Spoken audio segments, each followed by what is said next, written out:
வணக்கம் நேர்களே, நீங்கள் இணைந்திருப்பது தமிழ் கெனடியன் யூடியூப் தளத்துடன். இன்று ஒரு மிக முக்கியமான வீடியோ. குறிப்பாக கெனடிய அரசாங்கம் வழங்குகின்ற பெனிஃபிட்ஸ், அதாவது கெனடியன் கவர்மெண்ட் பெனிஃபிட்ஸை நம்பி தங்களுடைய மாத பட்ஜெட்டை திட்டமிடுகின்ற அனைவருக்கும் இந்த வீடியோ நிச்சயம் மிக பயனுள்ளதாக இருக்கும். ஏப்ரல் 2026 பொறுத்தவரையிலே CRA எனப்படுகின்ற கனடா ரெவென்யூ ஏஜென்சி மற்றும் சர்வீஸ் கனடா ஆகியவை பல முக்கியமான கொடுப்பனவுகளை மக்களின் வங்கி கணக்குகளில் செலுத்த இருக்கிறார்கள். நீங்கள் குழந்தைகளை வளர்க்கும் பெற்றோர்களாக இருந்தால், மாற்றுத்திறனாளியாக இருந்தால், அல்லது குறைந்த வருமானம் பெறும் குடும்பத்தைச் சேர்ந்தவர் அல்லது ஓய்வு பெற்ற முதியவர் என யாராக இருந்தாலும் இந்த ஏப்ரல் மாதத்திலே உங்களுக்கு அரசு நிதியுதவி அதிகமாக கிடைக்க வாய்ப்பிருக்கின்றது. கீழே வழங்கப்பட்டிருக்கின்ற அனைத்து தேதிகளும் மற்றும் தகவல்களும் ஏப்ரல் 2026 நிலவரப்படி அதிகாரப்பூர்வ CRA மற்றும் சர்வீஸ் கனடா கேலண்டர்களில் இருந்து நேரடியாக எடுக்கப்பட்ட தரவுகளின் அடிப்படையிலே உங்களுக்கு கொடுக்கப்படுகின்ற தகவல்களாக இருக்கிறது. நீங்கள் தகுதியுடையவராக இருந்தால் இந்த கொடுப்பனவுகள் அனைத்தும் தானாகவே நடைபெறும். தற்போது இதற்காக எந்த புதிய படிவங்களையும் நீங்கள் நிரப்ப தேவையில்லை. நீங்கள் முன்கூட்டியே திட்டமிடவும்,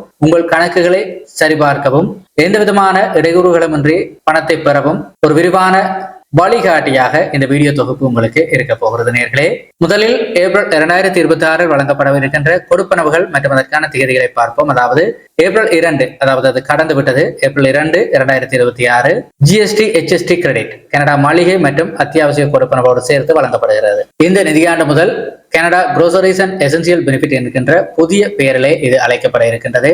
2025-2026 நிதியாண்டில் இறுதி காலாண்டு கொடுப்பனவாக, அதாவது final payment of the year 2025-2026 பெனிஃபிட்டாக இது இருக்க போகிறது. இதனுடைய நோக்கம் பொறுத்தவரையிலே குறைந்த மற்றும் நடுத்தர வருமானம் கொண்ட தனிநபர்கள் மற்றும் குடும்பங்கள் தங்களின் அன்றாட மளிகை பொருட்கள் மற்றும் அத்தியாவசிய சேவைகளுக்கான செலவுகளை சமாளிக்க உதவும் வகையில் வரி இல்லாத காலாண்டு கொடுப்பனவாக இது இருக்க போகிறது.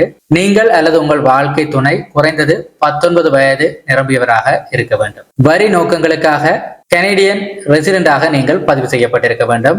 உங்கள் 2024 ஆண்டுக்கான வருமான வரி தாக்கல், குடும்ப அளவு மற்றும் 19 வயதுக்குட்பட்ட குழந்தைகளின் எண்ணிக்கை அடிப்படையிலே இது உங்களுக்கு வழங்கப்படும். தனிநபரை பொறுத்தவரையிலே அதிகபட்சமாக $533 வரை உங்களுக்கு வழங்கப்படும்.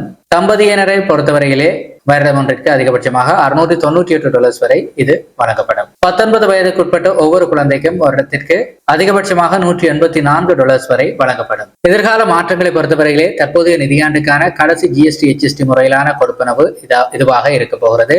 ஜூன் 2026க்குள் உங்கள் வருடாந்திர தொகையில் 50% ஒரு முறை கூடுதலாக உங்களுக்கு ஒன் டைம் டாப்-அப்பாக வழங்கப்படும் என எதிர்பார்க்கப்படுகிறது. மேலும் ஜூலை 2026 முதல் இந்த உதவித்தொகை நிரந்தரமாக இன்னும் 25% அதிகரிக்கப்படும். உங்களுக்கான சரியான தொகையை தெரிந்து கொள்ள CRA மை அக்கவுண்டிலே நீங்கள் சைன்இன் செய்து பாருங்கள். டைரக்ட் டிபாசிட் வசதியை நீங்கள் ஏற்கனவே செயற்படுத்தி இருந்தால் உங்கள் வங்கி கணக்கிலே இந்த தொகையானது ஏப்ரல் 2 அன்று நேரடியாக செலுத்தப்பட்டிருக்கும். அதே போல ஏப்ரல் 16 கனடா டிசேபிலிட்டி பெனிஃபிட் வழங்கப்படும். DTC எனப்படுகின்ற டிசேபிலிட்டி டேக்ஸ் கிரெடிட் அங்கீகாரம் பெற்ற வேலை செய்யும் வயதிலுள்ள மாற்றுத்திறனாளி கனடியர்களுக்கு நிதி ஆதரவளிக்க இந்த மாதாந்திர உதவித்தொகை அரசால் வழங்கப்படுகிறது.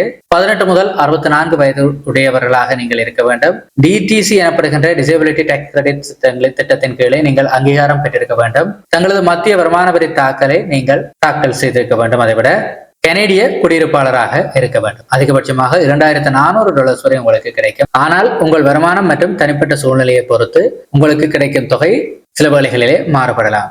இந்த கொடுப்பனவானது சர்வீஸ் கனடா மூலம் மாதந்தோறும் வழங்கப்படுகிறது. நீங்கள் புதிதாக அங்கீகரிக்கப்பட்டிருந்தாலோ அல்லது உங்களுடைய ஃபேமிலி சிச்சுவேஷன் மாறி இருந்தாலோ உங்கள் வரி தாக்கல் புதுப்பிக்கப்பட்டிருப்பதா என்பதை முன்கூட்டியே உறுதிப்படுத்திக் கொள்ளுங்கள். நீங்கள் செய்ய வேண்டியதெல்லாம் உங்களுக்கான கணக்கு தொகையை தெரிந்து கொள்ள சர்வீஸ் கனடா கணக்கை சரிபாருங்கள் அல்லது சர்வீஸ் கனடாவினுடைய அதிகாரப்பூர்வ தொலைபேசி இலக்கத்திற்கு அழைப்படுத்தி தெரிந்து கொள்ளுங்கள். அதே போல ஏப்ரல் மாதம் 20 CCB எனப்படுகின்ற கனடா சைல்டு பெனிஃபிட் வழங்கப்படும். 18 வயதுக்கு உட்பட்ட குழந்தைகளை கொண்ட குடும்பங்களுக்கு மற்றும் பராமரிப்பாளர்களுக்கு ஆதரவளிக்க வழங்கப்படுகின்ற மிகப்பெரிய மாதாந்திர வரி இல்லாத உதவித்தொகையாக இது இருக்க போகிறது.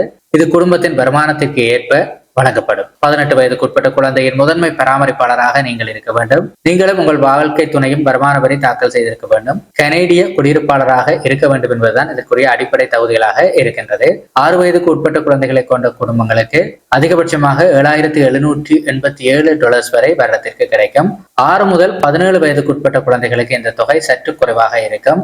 இது உங்கள் சரி செய்யப்பட்ட குடும்ப நிகர வருமானத்தின் அடிப்படையில் துல்லியமாக கணக்கிடப்படும். கூடுதலாக பிரிட்டிஷ் கொலம்பியா மாகாணத்தில் வசிப்பவர்களுக்கு பெறுபவர்களுக்கு பிசி ஃபேமிலி பெனிஃபிட் தொகையும் இதே தேதியில் சிசிபியுடன் சேர்த்து வழங்கப்படும். நீங்கள் செய்ய வேண்டியது எல்லாம் ஏப்ரல் 20, 2026 அன்று உங்கள் வங்கி கணக்கை சரிபாருங்கள். பொதுவாக ஒவ்வொரு மாதமும் 20ஆம் தேதி இது வழங்கப்படும். டைரக்ட் டிபாசிட் வசதியை நீங்கள் செயற்படுத்தியிருந்தால் இது தானாகவே உங்கள் கணக்கிற்கு வந்து சேர்ந்துவிடும். அதே போல சிபிபி எனப்படுகின்ற கனடியன் பென்ஷன் பிளான் மற்றும் ஓஏஎஸ் எனப்படுகின்ற ஓல்ட் ஏஜ் செக்யூரிட்டி ஏப்ரல் மாதம் 28ஆம் தேதி அன்று உங்களுக்கு வழங்கப்படும். நேரடியாக இதுவும் உங்கள் வங்கி கணக்குக்கு வழங்கப்படும். இந்த திட்டத்திற்கு அதாவது சிபிபி திட்டத்திற்கு நீங்கள் பங்களித்த 60 வயதுக்கு மேற்பட்ட ஓய்வூதியதாரராக நீங்கள் இருந்தால், நீங்கள் இன்னும் வேலை செய்து கொண்டிருந்தாலும் கூட இந்த தொகையை நீங்கள் பெற முடியும். இந்த சிபிபியை பொறுத்தவரையிலே.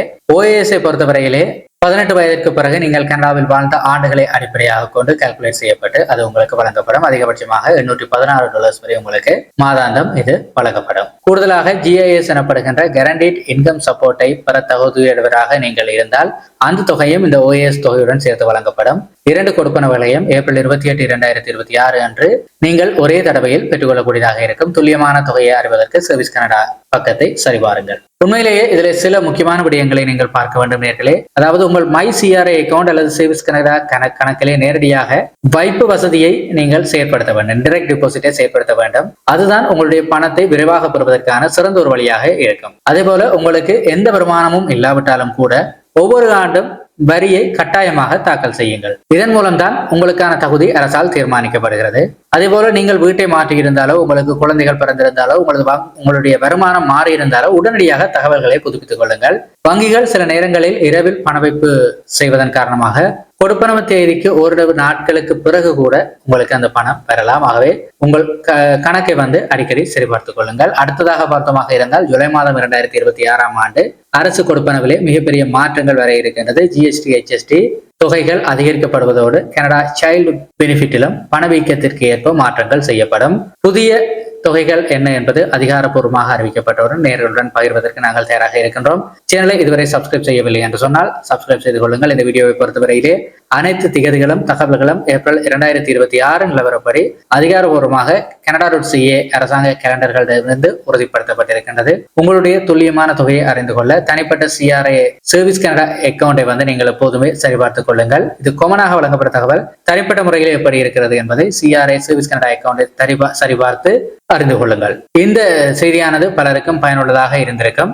இப்படியான விடயங்களை எங்கே எப்போது பார்க்கலாம், புதிய அப்டேட்ஸ் எப்படி அறிந்து கொள்வது, இதற்கு மொழி பிரச்சனை இருக்கின்றது அல்லது தகவல் தொழில்நுட்ப அறிவு குறைவாக இருக்கின்றது என்று சொல்லி தவித்துக் கொண்டிருந்த பல கனேடிய முதியவர்களுக்கும் இது மிக பயனுள்ளதாக இருந்திருக்கும். இதே போன்ற பழைய வீடியோக்களிலே உங்களுடைய கமெண்ட்ஸ்களிலே அதை பார்த்திருந்தோம். உங்களுக்கு எந்தெந்த விடயங்களிலே அதிகமான தேவைகள் இருக்கிறது என்பதை கமெண்ட்ஸ் வாயிலாக தெரிவிங்கள். அவற்றை பற்றி அதிகமாக கவர் பண்ணி உங்களுக்காக வீடியோக்களை உருவாக்கி தருவதற்கு நாங்கள் தயாராக இருக்கின்றோம். தொடர்ச்சியாக செய்திகளை பெற்றுக்கொள்ள, தகவல்களை பெற்றுக்கொள்ள சேனலை மறக்காம சப்ஸ்கிரைப் செய்திருப்பதை உறுதிப்படுத்திக் கொள்ளுங்கள். அதே போல நம்முடைய வாட்ஸ்அப் குழுவில் இணைந்து கொள்ளுங்கள். வாட்ஸ்அப் குழுவிற்குரிய லிங்க் ஆனது கீழே டிஸ்கிரிப்ஷனிலும் முதலாவது கருத்துறையிலும் கொடுக்கப்பட்டிருக்கின்றது. மீண்டும் ஒரு வீடியோவுடன் சந்திப்போம். நன்றி.